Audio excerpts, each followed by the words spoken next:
ब्रह्मा जी की पूजा किस स्त्री की वजह से नहीं होती है? जानिए वो श्राप जिसने बदल दी सृष्टि की दशा। नमस्कार दोस्तों, स्वागत है आप सभी दर्शक भाइयों का पुनः हमारे चैनल सनातन सार में। ब्रह्मा जी की पूजा क्यों नहीं होती है? जानिए वो श्राप जिसने बदल दी सृष्टि की दिशा। क्या आपने कभी सोचा है कि जब ब्रह्मा जी ने इस पूरी सृष्टि की रचना की, हर जीव, हर तत्व, हर नियम उन्हीं के द्वारा बनाए गए, तो फिर उनकी पूजा क्यों नहीं होती है? विष्णु जी की पूजा होती है, शिव जी की पूजा होती है, देवी दुर्गा, लक्ष्मी, सरस्वती सबकी होती है, तो फिर ब्रह्मा जी क्यों इसी श्रेणी से बाहर रह गए? आज हम आपको सुनाएंगे एक ऐसी पौराणिक कथा जो न सिर्फ रहस्यों से भरी है बल्कि आपको सोचने पर मजबूर कर देगी। ब्रह्मा जी को सृष्टिकर्ता कहा जाता है। वे त्रिदेवों में से एक है। ब्रह्मा सृष्टि के रचयिता, विष्णु सृष्टि के पालनकर्ता और शिव संहारकर्ता। पुराणों के अनुसार ब्रह्मा जी का जन्म कमल से हुआ था, जो भगवान विष्णु की नाभि से निकला था।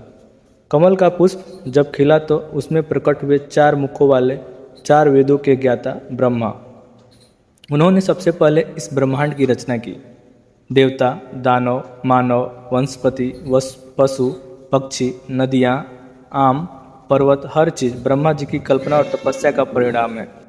लेकिन इतनी महान भूमिका निभाने के बावजूद उन्हें पूजा क्यों नहीं मिलती? कहानी शुरू होती है सृष्टि निर्माण के कुछ समय बाद। ब्रह्मा जी ने एक महायज्ञ करने का निश्चय किया। यह यज्ञ न केवल ब्रह्मांड की स्थिरता के लिए था, बल्कि ब्रह्मा जी द्वारा सृष्टि को आध्यात्मिक ऊर्जा देने का माध्यम भी। इस यज्ञ में उनके साथ उनकी पत्नी माँ सावित्री को भी शामिल होना था। सावित्री जी विद्या, ज्ञान और ऊर्जा की देवी इस यज्ञ की अनिवार्य सहयोगी थी। यज्ञ स्थल सज चुका था, वेदों का पाठ हो रहा था, अग्नि प्रज्वलित थी, लेकिन माँ सावित्री समय पर नहीं पहुंच पाई। वह किसी पर्वत पर तप में लीन थी। ब्रह्मा जी ने इंद्रदेव को भेजा कि वह सावित्री को बुलाकर लाए, लेकिन इंद्र असफल रहे। यज्ञ का समय बीत रहा था, मुहूर्त निकल रहा था। ध्यान रहे, ब्रह्मा जी के लिए नियम ब्रह्मांडीय स्तर पर होते हैं। यज्ञ को समय पर संपन्न करना ब्रह्मांडीय संतुलन के लिए अनिवार्य था।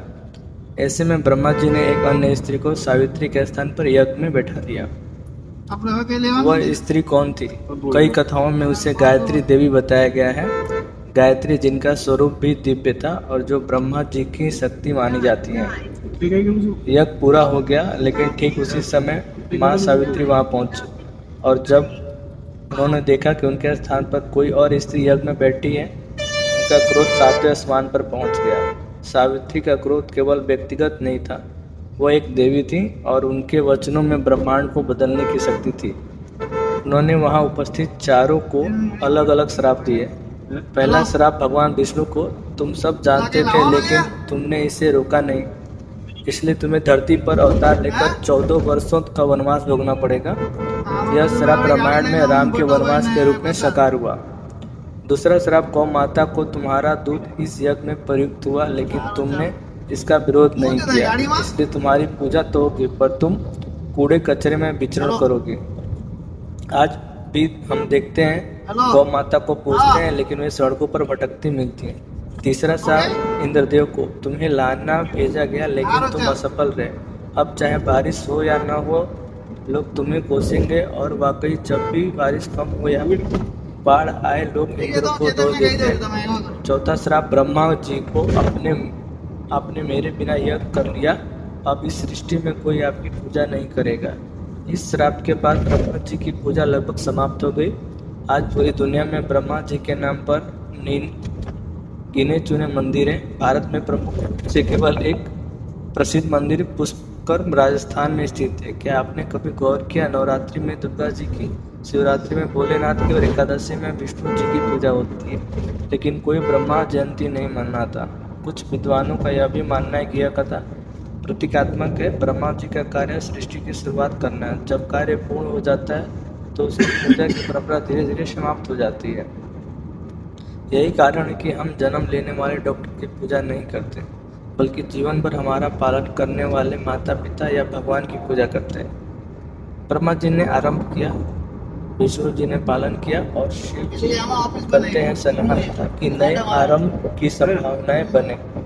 आज जब आधुनिकता की ओर बढ़ रहे हैं, तो हमें यह भी समझना होगा कि हर पौराणिक कथा केवल एक घटना नहीं, एक संदेश होती है। सावित्री का क्रोध न्याय की मांग का प्रतीक था। वह शक्ति, स्त्री के सम्मान और धर्म के संतुलन की बात करती है। और ब्रह्मा जी का नाम पूजना यह हमें सिखाता है कि कर्म के बाद यदि अहंकार आ जाए तो उसका फल विफलता हो सकता है। तो अगली बार जब आप ब्रह्मा जी की मूर्ति देखें या पुष्कर के मंदिर के बारे में सुने तो याद रखें कि यह केवल एक देवता की बात नहीं है, यह न्याय, धर्म और भावनाओं के उस संतुलन की बात है जो इस सृष्टि को चलाता है। क्या मानते हैं कि श्राप सिर्फ शब्द होते हैं या ब्रह्मांडीय आदेश? कमेंट में जरूर बताइए। अगर आपको यह वीडियो पसंद आया हो तो लाइक जरूर करें।